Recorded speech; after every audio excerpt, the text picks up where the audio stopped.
প্রিয় বন্ধুরা, কেমন আছেন? আশা করি ভালো।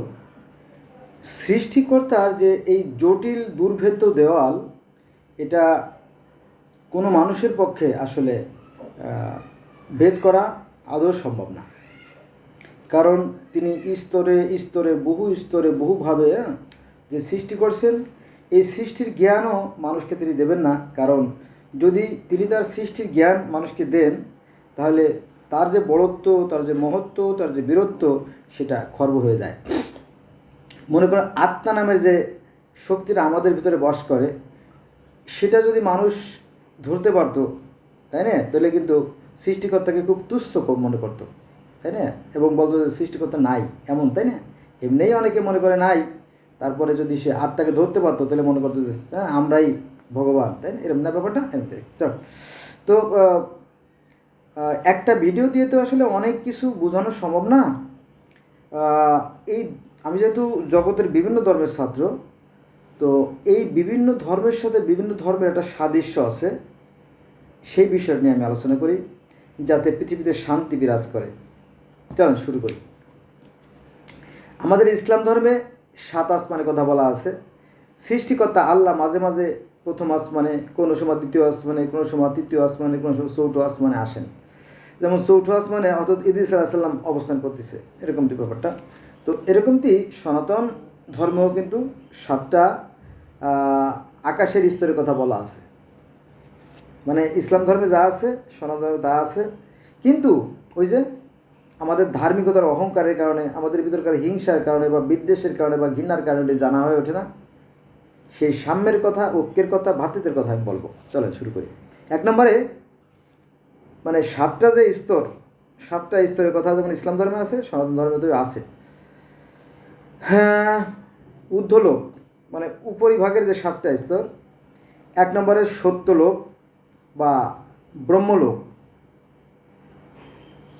ঊর্ধ্বে যে 7টা স্তর, তার একটা হচ্ছে প্রধান স্তর হচ্ছে সত্যলোক বা ব্রহ্মলোক, আমরা বলতে পারি স্বর্গলোক। 2 নম্বরে আসছে আপনার তপলোক। তপলোক আছে 4 জন পবিত্র মনের মানুষ। 1 নম্বরে জনক, 2 নম্বরে সনানন্দ, 3 নম্বরে সনাতন এবং 4 নম্বরে সনত কুমার। মানে প্রথম স্তরের কথা বলি নাই, প্রথম যে স্তর একদম মানে সবচেয়ে বেস্ট, সে আসতে কোথায় আছে? সেখানে আছে ব্রহ্মলোক। সেখানে ব্রহ্মা আছেন এবং সরস্বতী আছেন, একদম 1 নম্বরে। 2 নম্বরে অর্থাৎ তপলোকে আছেন 4 জন পবিত্র, তারা হচ্ছেন জনক, সনন্দ, সনাতন, সনত কুমার, 4 জন। এখানে একটু ব্যাখ্যা দেই, সেটা হচ্ছে যে আমরা যারা মুসলমান, আমিও মুসলমানের সন্তান, তো সেখানেও কিন্তু 4 জনের কথা বলা আছে, যে সৃষ্টিকর্তা একাই ছিলেন, সৃষ্টিকর্তা আল্লাহ একাই ছিলেন, তারপরে তিনি 4 জন ফেরেশতা সৃষ্টি করলেন। আজরাইল, জিব্রাইল, ইসরাফিল, মিকাইল, 4 জন ফেরেশতা সৃষ্টি করলেন। তো এখানেও অনুরূপ একটা মানে একটা আভাস, একটা ছায়া পাওয়া যায় যে এই সত্য লোকের যে ব্রহ্মা, তিনি কি করলেন? তপলোকের 4 জন প্রধান দেবতা। 1 নম্বরে জনক, 2 নম্বরে সনানন্দ, 3 নম্বরে সনাতন, 4 নম্বরে সনত কুমার। 4, আমার ভুল হতে পারে, কিন্তু 4 মিলে যায়। আবার যদি আমরা অন্যখানে যাই, তাহলে দেখা যাবে যে ব্রহ্মা, বিষ্ণু, শিব, মহেশ্বর, 4 জন ব্রহ্মার কথা বেদে আছে, এখানে আমরা 3 জন পাই। তো এখানে একটা মিল আছে, কোথায় যেন একটা রহস্য লুকায় আছে, যেটা আমরা ভেদ করতে পারি না। বোঝা গেছে বিষয়টা? এটা এবার আসেন 3 নম্বরে জনক লোক, যেখানে দেবলোক থাকে, দেবলোক। আপনারা যদি সংসদ ভবনে যান, তাহলে দেখবেন যে প্রধানমন্ত্রীর জন্য একটা চেয়ার, স্পিকারের জন্য আরেকটা চেয়ার, তারপরে মন্ত্রীদের জন্য আরেকটা চেয়ার, আর এমপিদের জন্য আবার চেয়ার আছে না, স্টেপে স্টেপ। তো ঠিক এরকমটি আমরা যদি গ্রাম অঞ্চলে যাই, তাহলে দেখবেন যে চেয়ার নাই, অনেকে নিচে বসছে, আর মেম্বার সাহেবরা প্লাস্টিকের চেয়ারে বসছে, আর চেয়ারম্যান যে তার জন্য একটা ভারী দামি কাঠের চেয়ার আনে, উন্নত মানের চেয়ার আনে না। এটা তো সত্য। তো এটা যদি সত্য হয়, তাহলে এখানে কোনো সত্য হবে না, এখানেও সত্য। তাহলে আমরা দেখলাম তৃতীয় যে লোক জনক লোকে থাকে দেবলোক, দেবতারা। আমার কথা বুঝছেন? বোঝেন নাই? মানে ব্রহ্মার পরে হচ্ছে তাদের যে মানে প্রধান শ্রেণীর যে ব্রহ্মা, তারা, তারপর আছে দেবতা বা কি অবতার, তাদের জন্য আলাদা একটা স্টেপ আছে। আমরা তো দেখি, তাই না, প্রতিটা প্রতিষ্ঠানে দেখি যে প্রিন্সিপাল বা ভিসি বা প্রক্টর থাকেন, আলাদা স্পেশাল একটা আলাদা একটা রুম, আলাদা একটা অফিসে তাকে দেওয়া হয়। তারপরে থাকেন প্রিন্সিপালরা, তারপরে থাকেন ডিপার্টমেন্টের আলাদা আলাদা থাকে, একটা একটা ডিপার্টমেন্টের জন্য আলাদা আলাদা কক্ষ থাকে, সেখানে ওই ডিপার্টমেন্টের টিচাররা শুধু যায়, তাই না?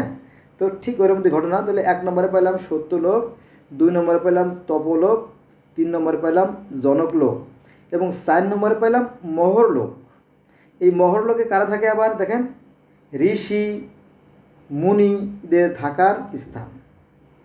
ব্রহ্মার একদিন সমান সমান আমাদের পৃথিবীর 432 কোটি বছর। সুবাহান আল্লাহ।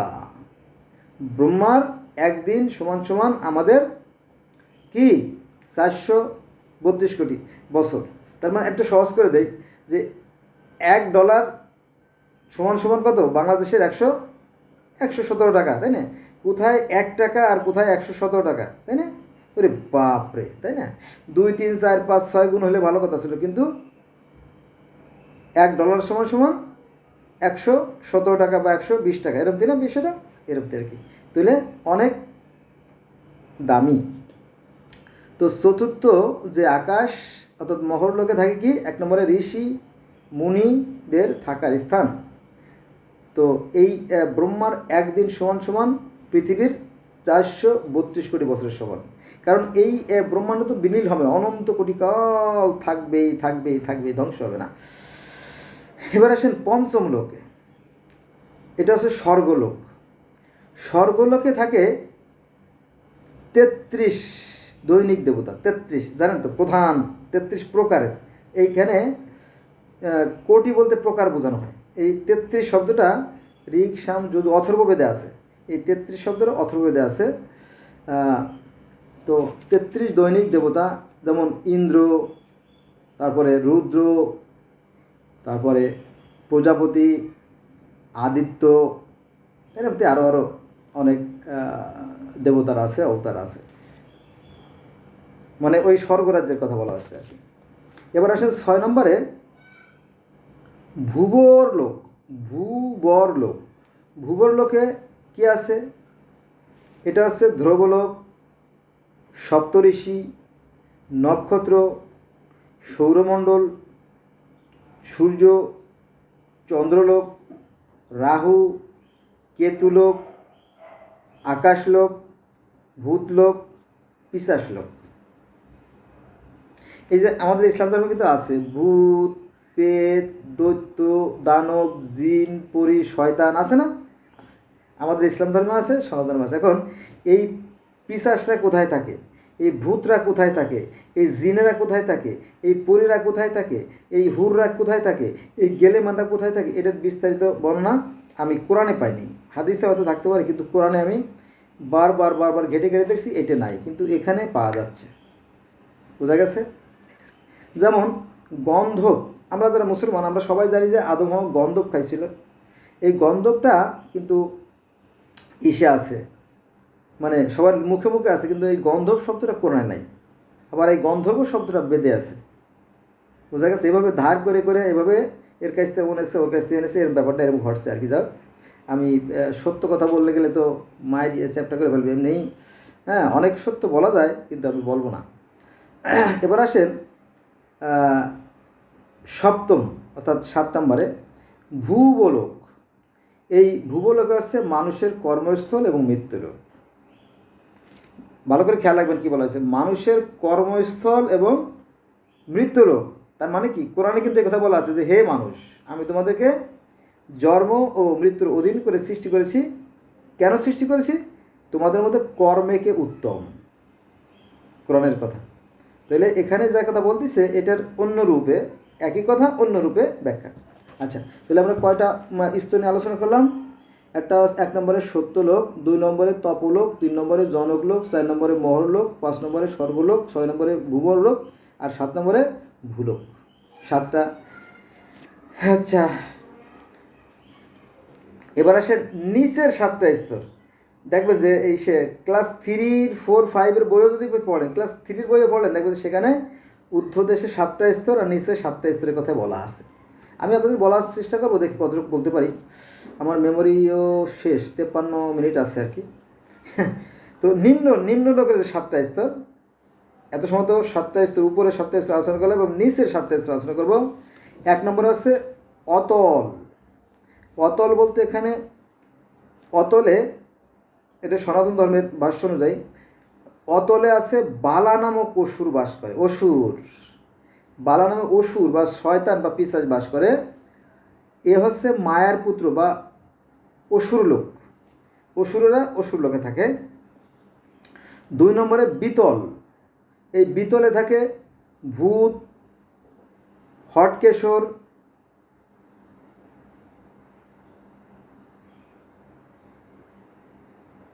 হুমাদের হুটকি নদীতে সোনা পাওয়া যায়।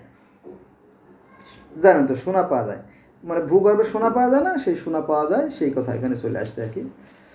যদিও আমি আপনাদেরকে সুন্দর করে বুঝতে পারতেছি না, কারণ আমি তো আসলে হিন্দুদের মানে ছাত্র না।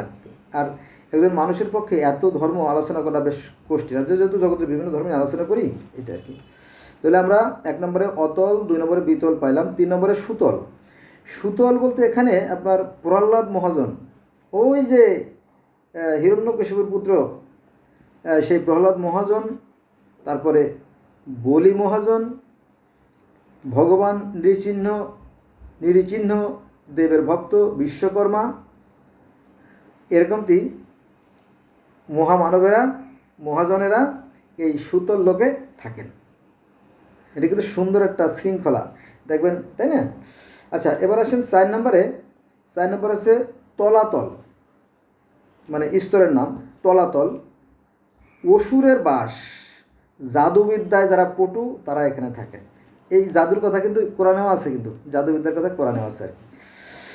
আচ্ছা, এবার আসেন 5 নম্বরে তল। এই তলে থাকেন নানা রকম রাক্ষসী। 6 নম্বরে থাকেন মহাতল। এই মহাতলে থাকে সাপ, থাকে তক্ষক, থাকে গিরগিটি, থাকে কালিয়া। কালিয়া মানে সাপ। সনাতন ধর্ম যদি আপনি পড়েন, আর যারা সনাতন ধর্ম বাইরে দেখছেন তারা দেখতেছেনই, কালিয়া দমন পর্বে সাপের কাহিনী আছে। এই সাপের কাহিনী তাওরাতে, জবুরে, ইনজিলে, বাইবেলে, কোরআনে, মিশরীয় পুরাণে, গ্রিক পুরাণে, রোমান পুরাণে, অ্যাজটেক ধর্মে, মায়া ধর্মে, ইনকা ধর্মে, ডগন ধর্মে, সব ধর্মে এই সাপের কাহিনী আছে। এমনকি বৌদ্ধ ধর্মেও সাপের কাহিনী আছে। হ্যাঁ, আমি আপনাদেরকে জানাবো, সময় লাগবে, প্রচুর সময় লাগবে, এটা বিশাল ব্যাপার, সাগরের মতো।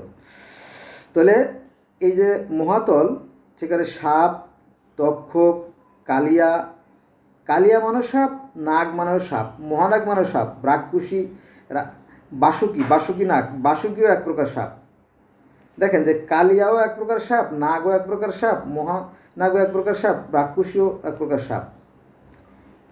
ওই যে হযরত মূসা আলাইহিস সালাম এর জাদু এবং ফেরাউনের যে দাদুর সে সাপের কাহিনী, জাদুকররা হাজার হাজার জাদুকররা সাপ তৈরি করলো, আর মূসার সাপ সেগুলো খেয়ে শেষ করে ফেললো, তাই না? এটা আছে তাওরাতে, জব্বুরে, ইনজিলে, বাইবেলে এবং কোরআনেও এই সাপের কাহিনী আছে, জানেন তো আপনারা, তাই না? তারপরে গিলগামেশের মহাকাব্য, সেখানেও সাপ আছে। ওই যে সাপে খেয়ে ফেলাইছিল, যে লতা, জীবন লতা খেয়ে ফেলাইছিল, সেই কাহিনী আছে। আর মিশরীয় ধর্মে আছে সাপ, মানে ওই নলখাগড়া বনে ঢুকছিল ওসারিসকে হত্যা করার জন্য আর কি, হ্যাঁ, কিন্তু পারে নাই নলখাগড়ার কারণে, এটা আছে। আর বৌদ্ধ ধর্মে আছে সাপ, পানির ভিতরে সাপ। তারপরে অনেক কাহিনী, সেখানে যাব না, সেখানে বলতে গেলে ভিডিও বন্ধ হয়ে যাবে আর কি। তো এই সাপের কাহিনী পৃথিবীর বহু ধর্মে আছে। স্বর্গে একটা সাপ ছিল, জানেন তো? স্বর্গে ওই যে সাপে দুষ্টমতি করে, হ্যাঁ, চালাকি করে, ময়ূরের সাথে পরামর্শ করে এই আদম হাওয়াকে গন্ধব খাওয়াইছিল, এটা তো জানেন? হ্যাঁ, এটা জানলেই হবে। তো এই সাপের কাহিনী পৃথিবীর শত শত হাজার হাজার ধর্মে আছে। এবার আসেন 5 নম্বরে তল, সেখানে থাকে নানা রকম রাক্ষসী।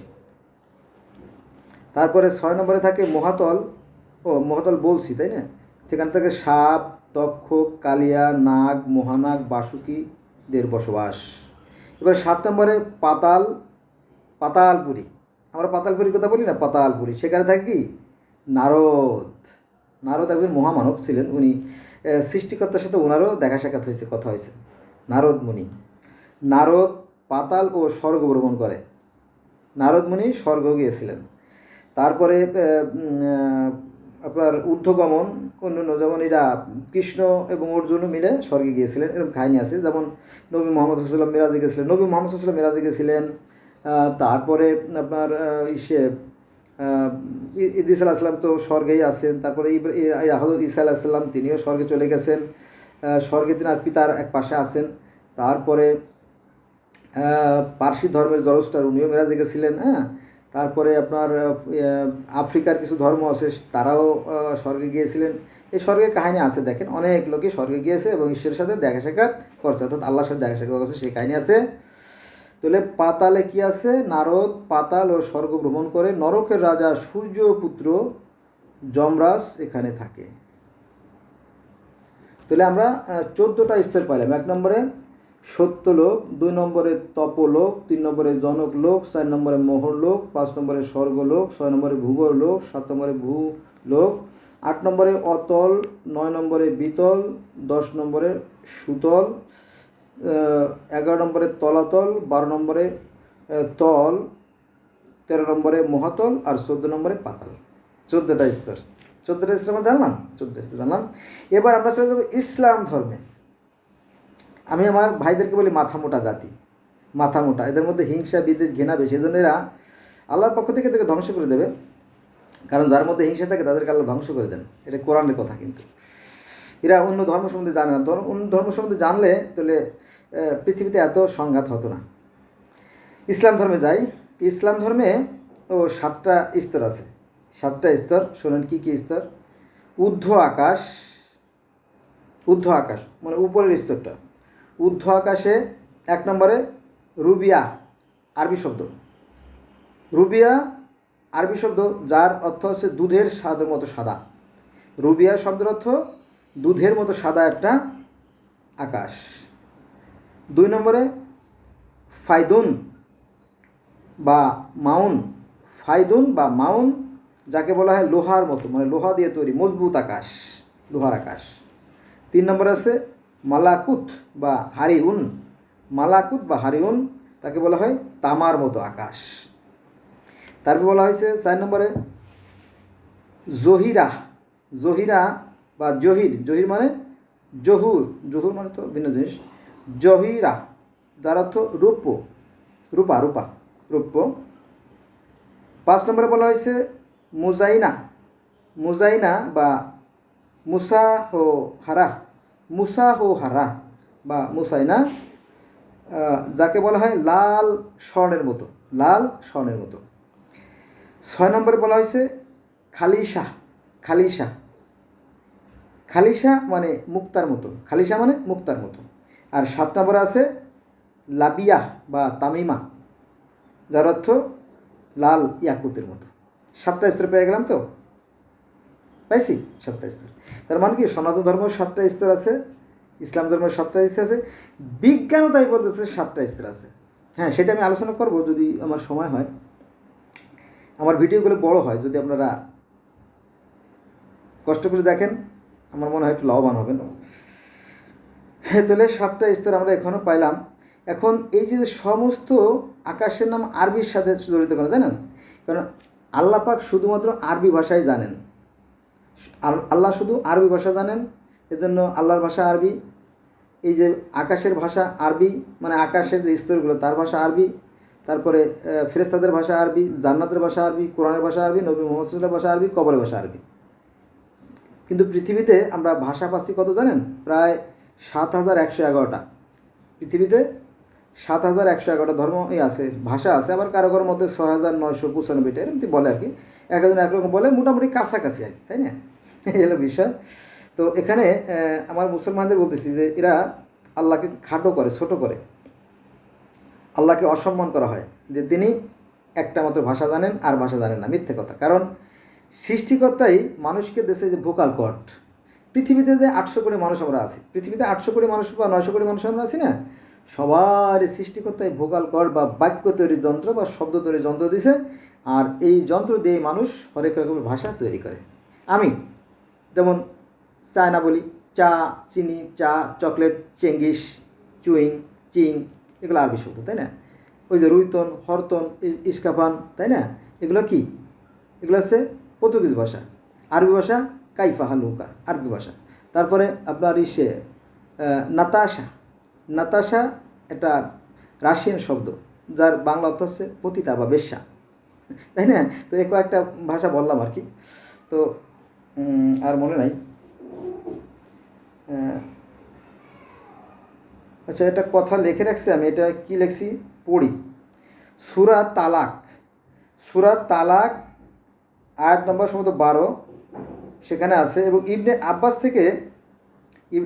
আব্বাস থেকে হাজার আশকালালির ফতেহুল বারি, ইবনে কাসির ও তাফসিরে রুহুল গ্রন্থ সূরা 29, সূরা আয়াত 29 কি জানি আছে বোধহয়, এই আকাশের স্তর সম্বন্ধে বোধহয় আলোচনা করা আছে, সেটা আর কি চলে আসছে। বন্ধুরা, আমি একটা গোল আলুর মতো একটা ম্যাপ আঁকছি, দেখছেন? এই দেন, মাইন্ড করবেন না কিন্তু, আমি একটু অন্যভাবে কথা বলি তো। হয়তো যারা ভদ্রলোক তারা হয়তো এই দুষ্টমি বোঝে না, যারা যারা মানে ভদ্রলোক তারা কিন্তু দুষ্টমি বোঝে না, কিন্তু গ্রামের মানুষরা কিন্তু দুষ্টমি বোঝে। দিনটা সারাদিনই আর কি ফাজলামি করে। তো যেমন গ্রাম অঞ্চলে বিয়াই সের সাথে অনেক দুষ্টমি হয়, কিন্তু শহরে কিন্তু হয় না, কারণ এটা শব্দ সমাজ তো, ওই জন্য আর কি। আমিও মাঝে মাঝে দুষ্টমি করি। দেখেন, মোটামুটি আকাশ। তো এই আমাদের এই পৃথিবীরও কিন্তু 7টা স্তর আছে, জানেন তো? আমি বলতেছি। 1 নম্বর হচ্ছে পৃথিবীর স্তরটা। তারপরে আপনার 0 থেকে যে 16 থেকে 18 কিলোমিটার যে জায়গাটা, যেখানে বিমান চলাচল করে, মানে আমাদের পৃথিবী থেকে উপরে 16 থেকে 18 কিলোমিটারের মধ্যে যে বিমান চলাচল করে তাকে বলে কি? ট্রোমোস্ফিয়ার। একটা স্তর পাইলাম, পৃথিবী একটা স্তর আর ট্রোমোস্ফিয়ার একটা স্তর, 2টো স্তর। 3 নম্বরে 0 থেকে উপরে 50 কিলোমিটার যে জায়গা, এই জায়গাগুলো হয় স্ট্রাটোস্ফিয়ার, 2য় স্তর। আর 3 নম্বরে আছে মেসোস্ফিয়ার, এটা হচ্ছে 50 থেকে 85 কিলোমিটার, অর্থাৎ পৃথিবী থেকে ঊর্ধ্বে 50 কিলোমিটার। আর 50 কিলোমিটার থেকে যে 85 মতো যে জায়গাটা, 50 থেকে 85 কতটুকু হয় দেখেন তো, এটাকে বলা হয় মেসোস্ফিয়ার। আচ্ছা, তারপরে আপনার 85 থেকে 500 কিলোমিটার পর্যন্ত, ওই যে পৃথিবী থেকে উপরে 85 কিলোমিটার, 85 কিলোমিটার পরে যে 500 কিলোমিটার পর্যন্ত তাকে বলা হয় থার্মোস্ফিয়ার। আচ্ছা, তো 500 কিলোমিটার থেকে 750 কিলোমিটার পর্যন্ত যে স্তর, ঊর্ধ্বের স্তর, তাকে বলা হয় এক্সেমস্ফিয়ার।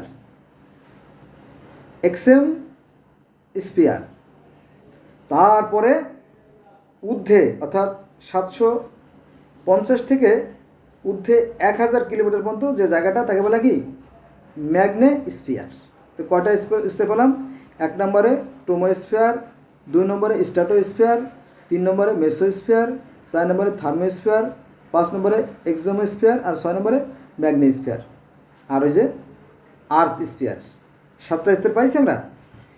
তো এখানে যে সবচেয়ে যে মোস্ট ইম্পর্ট্যান্ট যে শব্দটা, যে ওয়ার্ডটা, সেটা হচ্ছে যে দেন সনাতন ধর্ম বলতেছে 7টা স্তরের কথা, অর্থাৎ ঊর্ধ্বে 7টা স্তর, নিম্নে 7টা স্তর। আর মুসলমানরা বলতেছে ঊর্ধ্বে 7টা স্তর, নিম্নে 7টা স্তর। আর বিজ্ঞানও বলতেছে নিম্নে 7টা স্তর বা ঊর্ধ্বে 7টা স্তর। তাহলে সমস্যা কোথায়? All are equal, there is no difference between scientist, holy Veda and Islam. All are equal, isn't it? Yes, I am. Let's go next part.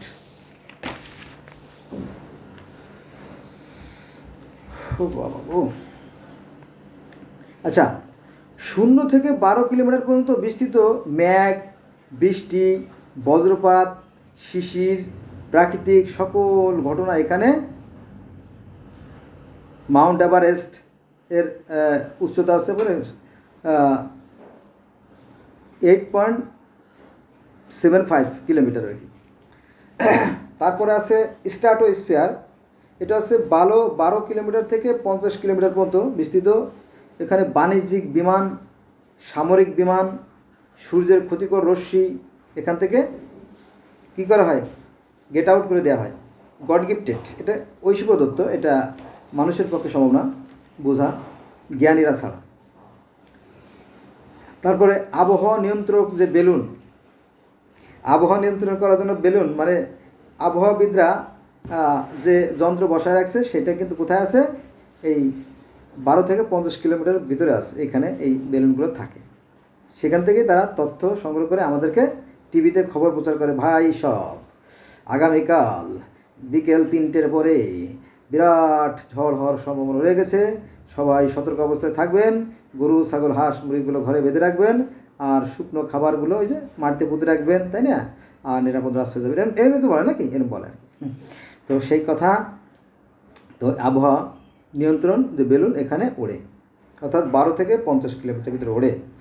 তারপরে আসেন মেসোস্ফিয়ার, এটা হচ্ছে আপনার 50 থেকে 80 কিলোমিটার জায়গায়, এখানে তো বাতাস পাতলা, অর্থাৎ আমাদের নিচে বাতাসের ঘনত্ব বেশি, আমাদের কাছাকাছি মাটির কাছাকাছি বাতাসের ঘনত্ব বেশি, যতই উপরে উঠে যায় বাতাসের ঘনত্ব ততই কমে যায়, হালকা হতে থাকে।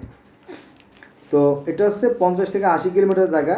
তো বাতাস পাতলা, উল্কা এখানে এসে জ্বলে যায়, অর্থাৎ পৃথিবীটা একটা অদৃশ্য শক্তি দ্বারা নিয়ন্ত্রিত, একটা ম্যাগনেটিক ফিল্ড দ্বারা নিয়ন্ত্রিত, জানেন তো, তাই না? কারণ পৃথিবীর গভীরে মানে সীমাহীন যে লোহা আছে, এটার একটা আকর্ষণের ফলে পৃথিবীটা ভেসে থাকে আর কি। এটা জটিল বিষয়, এটা জ্ঞানীরা ছাড়া জানবে না, বিশেষ করে যারা সায়েন্সের লোকজন তারাই জানবে, বাকিরা জানতে পারবে না আর কি।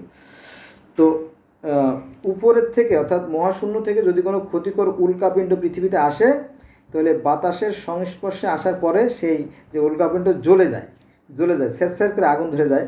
এখন কথা হচ্ছে যে যদি উল্কার পরিমাণটা বড় হয়, বিশাল আকারে উল্কা যখন পড়ে, তখন পুড়তে পৃথিবীতে আস্তে আস্তে দেখা যাচ্ছে যে আর বাতাসের ঘর্ষণ নাই, উল্কাপিণ্ড পৃথিবীতে পড়ে গেছে, আগুন নিভে গেছে। এরকম উল্কাখণ্ড পৃথিবীতে অনেক আছে, জানেন তো, অনেক আছে, দেখে নিন। এখন তো ঘরে বসে সব জানা যায়, তাই না? মোবাইলে টাপ দিলে কেটিস কেটিস করে, কত মজা। তাহলে মহাশূন্য থেকে নবযান এখানে এলে আগুনের গোলা সৃষ্টি হয়। ওই যে মহাশূন্য থেকে যারা নভোচারীরা যখন মহাশূন্য থেকে যখন পৃথিবীতে আসার চেষ্টা করে, তখন এই জায়গায় আসার পরে দেখবেন যে ক্যাপসুলে আগুন ধরে গেছে, একদম আগুনের একটা গোল্লা পৃথিবীতে এসে পড়ে। বিশেষ করে ওরা পানির মধ্যে পড়ে, সাধারণত পড়লে আগুন নিভে যায়, পরে তাড়াতাড়ি তারা সে আগুন নিভে তাদেরকে তাড়াতাড়ি বের করে, জানেন তো, তাই না? নভোচারীরা এই কাজগুলো করে থাকে। কঠিন ব্যাপার, সব জ্ঞানের খেলা, মেধার খেলা, মননের খেলা। এবার আসেন থার্মোস্ফিয়ার, এটা হচ্ছে আপনার 80 থেকে 700 কিলোমিটার পর্যন্ত, কারো মতে 1000 কিলোমিটার থেকে মানে বন্ধু আর কি, মহাকাশের শূন্য, তাই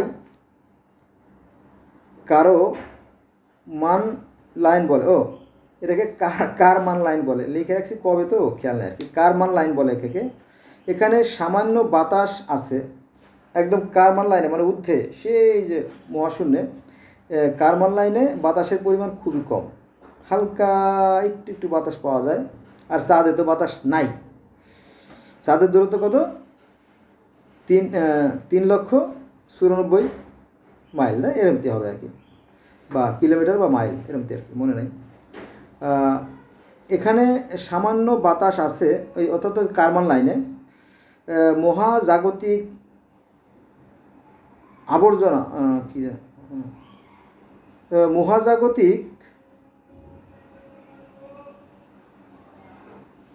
মহাজাগতিক আলো এখানে থেকে বাধাপ্রাপ্ত হয়। আন্তর্জাতিক মহাকাশযান স্টেশন এখান দিয়ে প্রদক্ষিণ করে। বন্ধুরা একটা বিষয় কথা বলার কথা চলে আসে, সেটা হচ্ছে যে এই যে সূর্যের অনেক ক্ষতিকর রশ্মি আছে, যেমন আলট্রা ভায়োলেট রশ্মি, তারপরে এক্স রে রশ্মি, রঞ্জন রশ্মি, অতি বেগুনি রশ্মি, এরকম অনেক অনেক অনেক ক্ষতিকর যে উপাদান যেটা মহাশূন্য থেকে আসে, সেই জিনিসটা পৃথিবীতে আসার আগেই সৃষ্টিকর্তা তার কুদরতি হাত দ্বারা সেটাকে ভ্যানিশ করে দেন। সুবহানাল্লাহ, তাই না? তো এই বিষয়গুলো জানা দরকার। আর মুসলমানদের বিজ্ঞান চর্চা করা দরকার। মুসলমান যদি বিজ্ঞান চর্চা না করে তাহলে তারা ধ্বংস হয়ে যাবে। কারণ এই পৃথিবীটা হচ্ছে প্রতিযোগিতামূলক জায়গা, এখানে প্রতিযোগিতায় টিকে থাকতে হয়। বুঝা গেছে? তো যাই হোক, তো আমরা জানলাম যে ক্ষতিকর যে এইগুলো রশ্মিগুলো আছে সেগুলো বিলীন হয়ে যায়। তারপরে আসেন এক্সোস্ফিয়ার, এটা হচ্ছে 700 থেকে 10,000 কিলোমিটার পর্যন্ত বায়ুমণ্ডল এবং মহাশূন্যর মিলনস্থল। অর্থাৎ এই যে আমাদের যে পৃথিবীর যে বায়ুমণ্ডল শেষ হয়ে গেল, আর বায়ু পাওয়া যাচ্ছে না, তারপরে মহাশূন্যের শুরু যে জায়গাটা আছে, এই জায়গাটা কে বলা হয় এক্সমোস্ফিয়ার, অর্থাৎ 700 থেকে 10,000 কিলোমিটার পর্যন্ত। হ্যাঁ, তারপরে যে জায়গাটা সেটা হচ্ছে মহাশূন্য, আর শূন্য, শূন্য আর শূন্য, বিশাল ব্যাপার, তাই না? এখন কি লিখছে 1977 সালে ভয়েজার 2 এখন ওরে বাবা কোথায় আছে, 23-এর পরে 1 2 3 4 5 6 7 8 9 10টা শূন্য।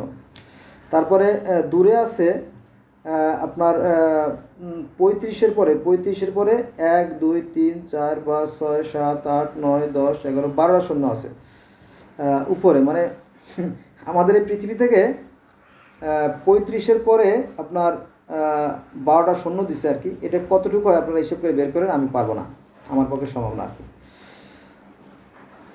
মহাশূন্য আর কি, সেখানে ওই যে ভয়েজার আছে, মেসেজ পাঠাচ্ছে এটা। আচ্ছা, আমরা অন্য একটা বিষয় নিয়ে আলোচনা করি, সেটা হচ্ছে বাতাস নাই। মনে করেন যে যেখানে বাতাস নাই সেখানে শব্দ নাই, কথা বলা বন্ধ। ব্যাংকে গেছে না, ব্যাংকে দেখবেন যে কাছের ওই পাশে কর্মচারীরা কাজ করতেছে, আর এই পাশে লোকজনে কথা বলতেছে, তাই না? ওদের কথা এরা শোনে না, আর এদের কথা ওরা শোনে না, কাছের বেশি। তো কাজ কি করে, বাতাস চলাচলে বাধা করে আর কি। তো বাতাস নাই তো শব্দ নাই, বাতাস নাই তো পাখি উঠতে পারবে না, বাতাস নাই তো মানুষে নিঃশ্বাস নিতে পারবে না, বাতাস নাই তো পাতা বাড়বে না, বাতাস নাই তো পাতা ঝরবে না, বাতাস নাই তো গাছে খাদ্য উৎপাদন করতে পারবে না, আর গাছে খাদ্য উৎপাদন করতে পারলে পৃথিবীতে তো মাছ আছে, মাছের সেই শ্যাওলা, গুল্ম, লতা এগুলো কিছুই তৈরি হবে না। বাতাস নাই তো গাছ খাদ্য উৎপাদন করতে পারবে না, এবং পৃথিবীর সমস্ত মানুষও মারা যাবে, কীট পতঙ্গ, পোকামাকড়, লতা মানে যত কিছু আছে সব মরে শেষ হয়ে যাবে, তাই না? বিশাল ব্যাপার, তাই না? বলছিলাম যে এত বড় কর্মযজ্ঞ যেটা আমাদের ক্ষুদ্র ব্রেনে ধরবে না আর কি। তারপরে অক্সিজেন নাই তো মানুষ নাই, অক্সিজেন নাই তো কোনো প্রাণীকুল বেঁচে নাই, সব নিশ্চিন্ন হয়ে গেছে যেহেতু অক্সিজেন নাই। এজন্য সূর্যের সাথে বাতাসের সাথে আলোর সাথে গাছের সাথে মাছের সাথে মানুষের সাথে জীবজন্তুর একটা সম্পর্ক ওতপ্রোতভাবে গঠিত। এটা একটা কঠিন বিষয়, যারা মূর্খ তারা তো এটা বুঝতে পারবে না। আর এই মূর্খদের জন্মই বৃথা, এরা হচ্ছে কি বলবো, এটা অভিশাপ। ঠিক আছে, আসুন আমরা জ্ঞানীকে সম্মান করি এবং জ্ঞান অর্জন করার চেষ্টা করি। ঠিক আছে, দেখেন এক্সাম্পল ইজ বেটার দেন একটা পার্সেপ্টের কথা আছে, দেখতে পেলে কেউ শুনতেছে না যারা বাংলা অর্থ, যে দেখেন যে এই 57টা মুসলিম রাষ্ট্র একজন ইসরায়েলের কাছে মার খাচ্ছে, কিসের কারণে জানেন? এই জ্ঞানের কারণে। কারণ তারা জানে যে এই পৃথিবীতে প্রতিযোগিতা করে টিকে থাকতে হয়, এজন্য তারা পারমাণবিক বোমা বানায় রাখছে। প্রয়োজনে এই 57টা রাষ্ট্রের সাথে তারা একাই যুদ্ধ করতে পারে। কিসের কারণে? ওই যে মেধার কারণে তারা উন্নতির চরম শিকারে আহরণ করছে, ইসরায়েলিরা, ইহুদিরা আর কি, তাই বলতেছে। এরা আগেও উন্নত ছিল আর কি। তো বন্ধুরা, বাতাস নাই তো সূর্যের আল্ট্রা ভায়োলেট রশ্মি ভূপৃষ্ঠে আঘাত করলে সাগরের সমস্ত পানি ভেঙে অক্সিজেন এবং হাইড্রোজেন গ্যাস হয়ে যাবে, পৃথিবী হয়ে যাবে জল শূন্য, উল্কা পৃথিবীতে এসে পড়বে, পৃথিবী হয়ে যাবে একেবারে নিশ্চিহ্ন। আমার কথা বুঝছেন বন্ধুরা? আমি কিন্তু সাজায় বলতে পারতেছি না, কারণ আমি তো ছোটাছুটি করি কাজ নিয়ে। আমি যেটা বারবার বলছি, 35 মিনিট হয়েছে। 35 মিনিটের সাথে আমি আরও কিছু কথা যোগ করে দেবো আপনাদের সাথে, আপনার আমার সাথে থাকবেন। বিজ্ঞানীদের দৃষ্টিতে ঈশ্বর, বিজ্ঞানীদের দৃষ্টিতে ঈশ্বর কথাটা এর সাথে আমি যুক্ত করে দেবো। আলবার্ট আইনস্টাইন বলেন, যতই আমি বিজ্ঞান পড়ি ততই আমার ঈশ্বরের প্রতি বিশ্বাস বাড়তেই থাকে। আমি শুধু এটুকুই জানতে চাই, বিজ্ঞানী আইনস্টাইন বলতেছে, আমি শুধু এটুকুই জানতে চাই, ঈশ্বর কিভাবে এই পৃথিবী সৃষ্টি করেছে। এই যে বিরাট বিশাল পৃথিবী যে সুশৃঙ্খলভাবে পরিচালিত হচ্ছে, এটা সম্বন্ধে আমি একটু জানতে চাই, আমার কৌতূহল। এখানে কিন্তু বিরাট রহস্য লোক আছে, সে কিন্তু সেই অসীমকে জানতে চায়। বোঝা গেছে এটা? আচ্ছা, 2 নম্বরে আসেন। ম্যাক্স বোন একজন বিজ্ঞানী, তিনি বলেন যে ব্যক্তি বলে বিজ্ঞান মানুষকে নাস্তিক বানিয়ে দেয় সে মূর্খ। যে বলে যে বিজ্ঞান মানুষকে নাস্তিক বানিয়ে দেয় সে হচ্ছে মূর্খ, গণ্ডমূর্খ, নির্বোধ, বোকা। কার কথা? বিজ্ঞানী ম্যাক্স বোনের কথা। এবার আসেন আর একটা 3 নম্বরে। লর্ড উইলিয়াম কেলভিন বলেন, কেউ যদি বিজ্ঞানকে খুব গভীরভাবে চর্চা করে, এটি আপনাকে ঈশ্বরের বিশ্বাস করতে বাধ্য করবে এবং ঈশ্বরের কাছাকাছি নিয়ে যাবে। কেউ যদি বিজ্ঞানকে গভীরভাবে জানার চেষ্টা করে, তাহলে সে আস্তে আস্তে সৃষ্টিকর্তার কাছাকাছি চলে যাবে। বোঝা গেছে? এবার আসেন 4 নম্বরে। স্যার আইজ্যাক নিউটন, উনি একজন বড় মাপের আস্তিক ছিল, অর্থাৎ সৃষ্টিকর্তা ওনার পূর্ণ বিশ্বাস ছিল, কিন্তু আলেমরা এটা মানতে চায় না, কারণ তো জানে না। সবচেয়ে পিছিয়ে পড়া জাতি হচ্ছে এরা। স্যার আইজ্যাক নিউটন বলেন, একটা আঙ্গুলের প্রমাণই ঈশ্বরের আবিষ্কৃত বড় প্রমাণ। দেখেন, এই যে একটা আঙ্গুল, তাই না? এই একটা আঙ্গুল সৃষ্টি করা, কত রহস্য জড়িত আছে এর ভিতরে, তাই না? দেখেন, আঙ্গুলে খেলাধুলা করে, তাই না?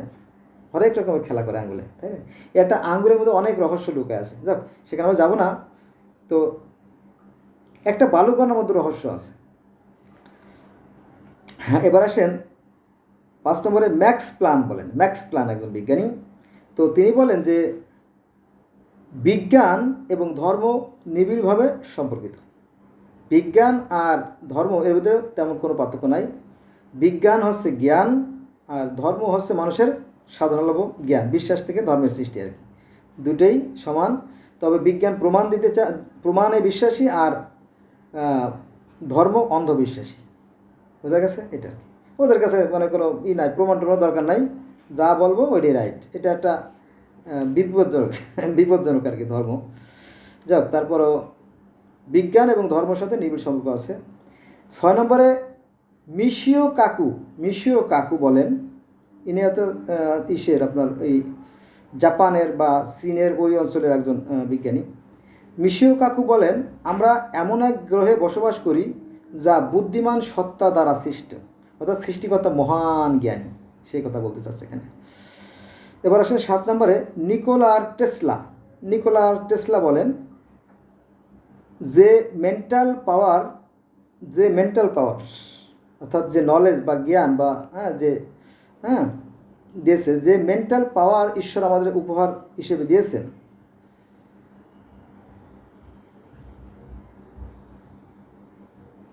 সৃষ্টিকর্তা আমাদেরকে সবচেয়ে দামি যে জিনিসটা দিয়েছে সেটা হচ্ছে আমাদের জ্ঞান, বুদ্ধি, বিবেক।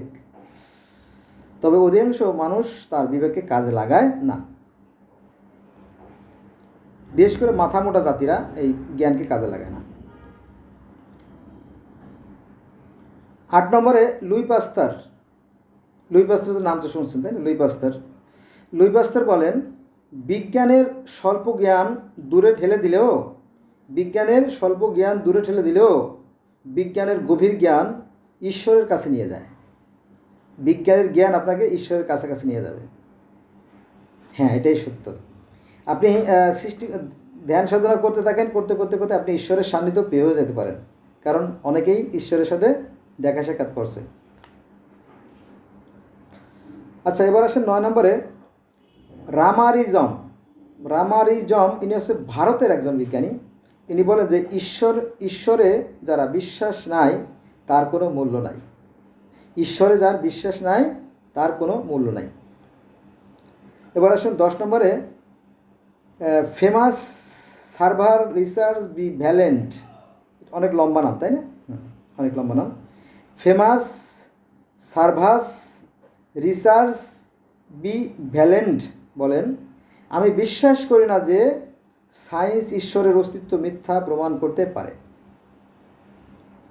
ইনি বলতেছে যে আমি বিশ্বাস করি না যে সায়েন্স ঈশ্বরের অস্তিত্বকে মানে অবিশ্বাস করতে পারে, কারণ সেই সৃষ্টিকর্তাই অর্থাৎ ঈশ্বরই মানুষকে জ্ঞান দিয়েছেন, আর মানুষ সেই জ্ঞান চর্চা করেই বিজ্ঞানী হয়েছে।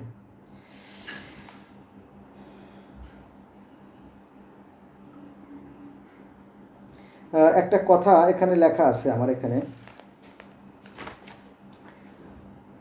পদ্মপুরাণে উল্লেখ আছে, পদ্মপুরাণে উল্লেখ আছে রামগিরি পর্বতে দণ্ডকারণে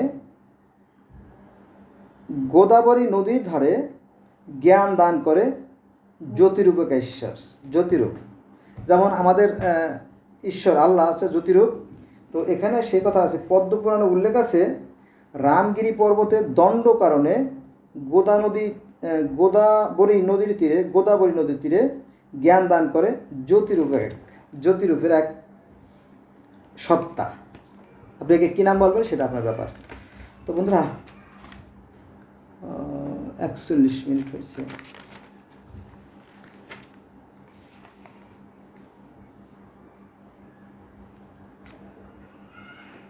আচ্ছা, আর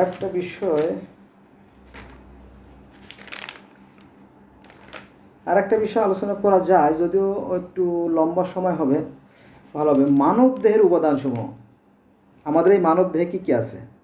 অক্সিজেন আছে 65%, হাইড্রোজেন আছে 10%, কার্বন আছে 18%, নাইট্রোজেন আছে 3%, গোল্ড আছে, ক্লোরিন আছে, সোডিয়াম আছে, ফসফরাস আছে, ক্যালসিয়াম আছে, ইলেকট্রিসিটি আছে, বিদ্যুৎ আছে, তারপরে পানি আছে, তাপ আছে, গ্যাস আছে, ওই যে আমাদের খাওয়ার পরে গ্যাস আসে না, ওই গ্যাস আসে, তারপরে মিষ্টি পানি। আমাদের শরীরে 3 প্রকার পানি আছে, যেমন মুখের পানি মিষ্টি, আপনার ঘামের পানি লবণাক্ত, আর আমাদের পিত্তরস যেটা পাচক রস সেটা তিক্ত। 3 প্রকার পানি আছে, তেল আছে, চর্বি আছে, অনেক কিছু আছে। লোহিত কণিকা আছে আপনার 2500 থেকে 3000 কোটি। তারপরে শ্বেতকণিকা আছে 250 কোটি থেকে, মানে শ্বেতকণিকাগুলো 12 ঘন্টা বেঁচে থাকে আর কি। তারপরে অনুচক্রিকা আছে, রক্তের 13 ভাগের 1 ভাগ হচ্ছে আপনার মাংস আর কি। তারপরে পুরুষদের 5 লিটার রক্ত থাকে, নারীদের 4.3 লিটার রক্ত থাকে। শিরা উপশিরাকে যদি আমরা জোড়া দিই ধরি 1 একর জমি দখল করতে পারে, বা পৃথিবীকে 2 বার পেঁচে আনা যায়। স্নায়ুতন্ত্র দিয়ে পৃথিবীকে 7 বার পেঁচানো যায়। দেহের অনুভূতি ব্রেনে পৌঁছাতে সময় লাগে মাত্র 0.1 সেকেন্ড, অর্থাৎ সময় লাগে না বলেই চলে, মুহূর্তের মধ্যে খবর পৌঁছে যায়। শিশুর হাড় থাকে 350টা, বড়ার সাথে সাথে হাড় যায় কমিয়া। একজন মানুষ জীবনে 40,000 লিটার প্রস্রাব করে। চামড়া, মানুষের চামড়া আর কি 20 বর্গ ফুট। তারপরে লোম আছে 1 কোটি, মানুষের দেহে 1 কোটি লোম আছে। তারপরে চর্বি আছে 75টি মোমবাতি তৈরি করা যায়। মানুষের দেহে যে পরিমাণ চর্বি থাকে গড়ে, তা দিয়ে প্রায় 75টা মোমবাতি তৈরি করা যায়। তারপরে মানুষের দেহে যে পরিমাণ থাকে 650টি পেশির 250টি বেশি কাজ করে। মানুষের দেহে 650টি পেশি আছে, তার মধ্যে 250টি বেশি কাজ করে। আমাদের দেহ গঠনে একক হচ্ছে কোষ, ক্ষুদ্র কোষ, কোষ থেকে কলা, কলা থেকে টিস্যু, তারপরে পেশি, অনেক কিছু আছে। যারা সায়েন্সের সাথে তারা বুঝবে, আর যারা নির্বোধ তারা হয়তো বিশ্বাস করতে পারেন, বিশ্বাস করে যারা লাভ নাই, তাই না? আন্দাজি কী কইতেছে না, কিন্তু বুঝবে না, সে না বুঝলে কোনো মজা নাই। আচ্ছা, ব্রেনে 10,000 ঘ্রাণ মনে রাখতে পারে ব্রেন, আমাদের ব্রেন 10,000 ঘ্রাণ মনে রাখতে পারে। আমাদের দেহে যে পরিমাণ কার্বন আছে তা এগুলো 90টা পেন্সিল তৈরি করা যেতে পারে। ফসফরাস আছে যে 250টি ম্যাচের কাঠি তৈরি করা যেতে পারে। আমাদের দেহে সিলিকন আছে, অ্যালুমিনিয়াম আছে, পটাশিয়াম আছে, ম্যাগনেসিয়াম আছে, গ্যাস আছে, ক্যালসিয়াম আছে, আয়রন আছে, জিঙ্ক আছে, দস্তা আছে, পারদ আছে, ভিটামিন আছে, হাইড্রোক্লোরিক অ্যাসিড আছে, অর্থাৎ ওই যে মানে পাচক রস যেটা আর কি আমাদের হজম প্রক্রিয়ায় সাহায্য করে, তাই না? তো এই সমস্ত এগুলো হলো সায়েন্সের কথা, বিজ্ঞানের কথা। তো এই বিজ্ঞানের কথাই যারা আধ্যাত্মিক স্বাগতক, যারা ধর্মগুরু, তারা বলে কি জানে, ওই যে যা আছে বিশ্ব ব্রহ্মাণ্ডে তা আছে দেহগণ্ডে, ক্ষিতি অপ তেজ মরুদ্ভূম, তারা 5টা সংকেত দিয়ে বোঝায় দেয়। কারণ তারা তো মানে তাদেরকে আমি মূর্খ বলবো না, তারাও জ্ঞানী, তবে স্বল্প জ্ঞানী, অল্প জ্ঞানী আর কি। এই তো বন্ধুরা, এখানে আবার কী লিখছিলাম, ওটা জটিল বিষয়। পুরুষের স্পাম ও ওভাম, জাইগট বা ভ্রূণ সৃষ্টি করে, হ্যাঁ, ইত্যাদি, এগুলো সিক্রেট ব্যাপার আর কি, মানে reproductive health subject of reproductive health. So so so বন্ধুরা, আজকে আর না, অনেক হয়ে গেছে, 46 মিনিট হয়ে গেছে। তো আমি তো আসলে কীভাবে বলবো, আমার কাছে প্রচুর নোট আছে, বিভিন্ন সময় নোট তৈরি করে রাখছি, সেটাতে আমি কী লেখছি আমার নিজের অনেক সময় মনে থাকে না, কারণ প্রচুর তো। কারণ পৃথিবীতে যত ধর্ম আছে, যেমন মনে করেন যে আমেরিকার অ্যাজটেক ধর্ম, মায়ান ধর্ম, ইনকা ধর্ম, হ্যাঁ, তারপর মিসিসিপি ধর্ম, এরপরে আপনার আফ্রিকার যে ডগন ধর্ম, ফান ধর্ম, জুলু ধর্ম, রাস্টাফারাজিম ধর্ম, এরপরে আপনার কেল্টিক ধর্ম, এরপরে আপনার রাশিয়ার ওই অঞ্চলের আপনার সামানিজম ধর্ম, হ্যাঁ, তারপরে মিত্রাইজম ধর্ম, এরপরে চীনের তাও ধর্ম, সিন্ধু ধর্ম, বাহাই ধর্ম, কনফুসিয়াস ধর্ম, এরপরে আপনার টেংরি ধর্ম, আরও ধর্ম আছে, আরও মনে নাই তো। তারপরে আপনার সুমেরীয় ধর্ম, ব্যাবিলনীয়, মিশরীয় ধর্ম, তারপরে আপনার ওই যে গিলগামেশের কথা বললাম। এইভাবে শত শত ধর্ম পড়ি তো। তো এগুলো তো আসলে ব্রেনে তো একটা জায়গা থাকা দরকার, আপনারা জানেন তাই না, ব্রেনের একটা জায়গা থাকা দরকার। তো কথা বলতে গেলে অনেক সময় জড়তা আসে। তো বিষয়গুলো ক্ষমা সুন্দর দৃষ্টি থাকবেন, ঠিক আছে, এটা আর কি। আর আমার সাথে থাকবেন। আল্লাহ হাফেজ।